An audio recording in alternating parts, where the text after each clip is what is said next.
Okay, well first, hi Brazil. I'm talking to you from the World Congress of Cognitive Therapy in Boston.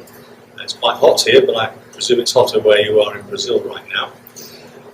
The question is, how has metacognitive therapy expanded CBT, or what's different about it? Is that right? Yeah, okay. I think it would be good. Okay.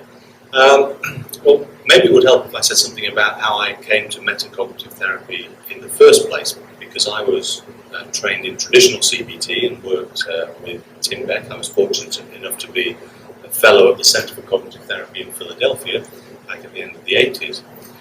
But my background and interest was in cognitive psychology, and one of the things that occurred to me early on learning cognitive therapy was the gulf that seemed to exist between cognitive science and cognitive psychology on the one hand, and the principles and practice of cognitive therapy on the other. In cognitive therapy we use terms like negative automatic thoughts, cognitive bias, that kind of thing. But this is not grounded on a detailed understanding of cognitive architecture or levels of attention or control of attention. And it seemed to me that to have that model, to have that architecture, may say something more about how we should do therapy. But more than that, what should be the main targets of treatment? What metacognitive therapy does is, based on an information processing model, is it views human cognition as a dynamic process rather than a sort of static process. And people would be interested when you say the concept of metacognition is real new for us in a way. Okay. What do you mean by metacognition? Well, metacognition means cognition applied to cognition. It's effectively thinking about thinking. Cognition can be divided into ordinary cognition and metacognition. Ordinary cognition consists of remembering, thinking, paying attention, but metacognition refers to the factors that appraise, monitor, and control those factors, control those processes. And we can divide metacognition into beliefs about thoughts. Some people, for instance, believe that thinking negative thoughts could harm them or harm somebody else. And that's an example of a belief about cognition, so it's a metacognition. Metacognition can also be studied as the strategies that people use to regulate their own thinking. Most of us use strategies to change the status of our minds and consciousness constantly through waking life. For example, if you want to remember something, a new telephone number, you will rehearse that number in your mind, or use some other strategy to try and encode it and remember it. And that's an example of use of a metacognitive strategy.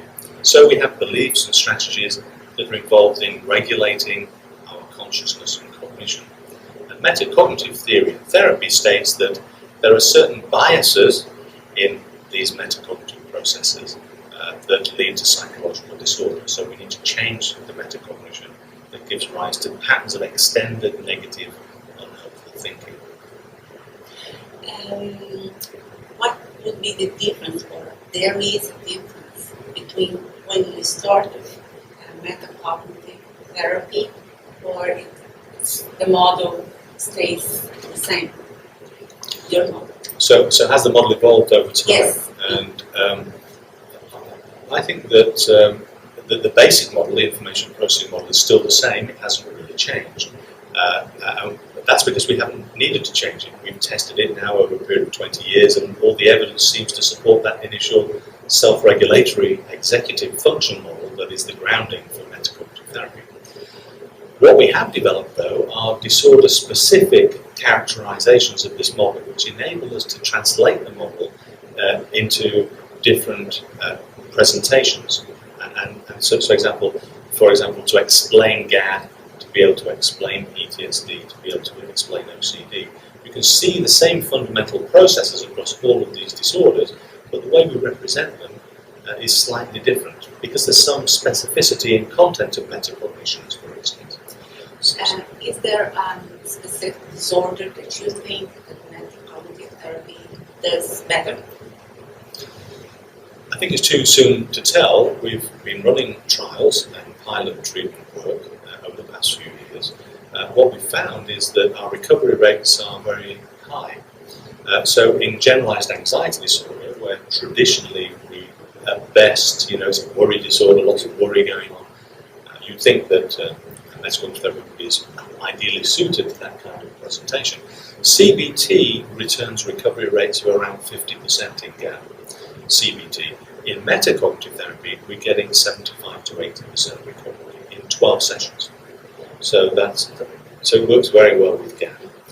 We see similar recovery rates in PTSD, post-traumatic stress disorder, and it seems also that the treatment for OCD may be highly effective and can be delivered in a short period of time.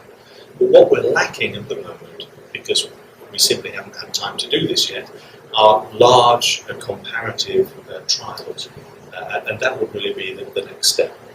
But the preliminary data seem to suggest that metacognitive therapy can be very effective and also efficient. This treatment effect occurs fairly rapidly. Well, cognitive behavior therapy, we're already seeing evolution of cognitive behavior therapy. It's always evolved over time. What will be, in your vision, in the next 10 years that's going to happen, or you would wish to happen as an expert? Yes, I think cognitive behavior therapy will continue to evolve and it will change. And we have the influx of ideas from mindfulness now to try and decrease depressive relapse and improve outcomes. My view is that metacognitive therapy will continue to grow and expand. I certainly hope that it does, but we need to provide more data. And there'll be a greater realization in the future that human cognition is a dynamic process, that we don't need to focus simply on the content of negative beliefs and negative thoughts, that we can change the way the mind functions dynamically over time by using attention modification strategies, by training people in greater executive control so that they can downregulate emotional processing. And so what I think the metacognitive approach gives us is it gives us a whole range of additional roads into therapeutic change that don't focus exclusively on changing or reality testing what people think. That really technologies will develop in the future that enable us to change the style of thinking, the way people relate to their thoughts. And I think that's a future that we could head towards. And I think in that future there are a whole range of possibilities for developing more effective, but also more efficient treatments. One thing about the metacognitive approach is the treatment approach seems to be effective in a short period of time. Very few sessions are required. Okay. Thank you very much for your attention. You're welcome. Thank you. Thank you.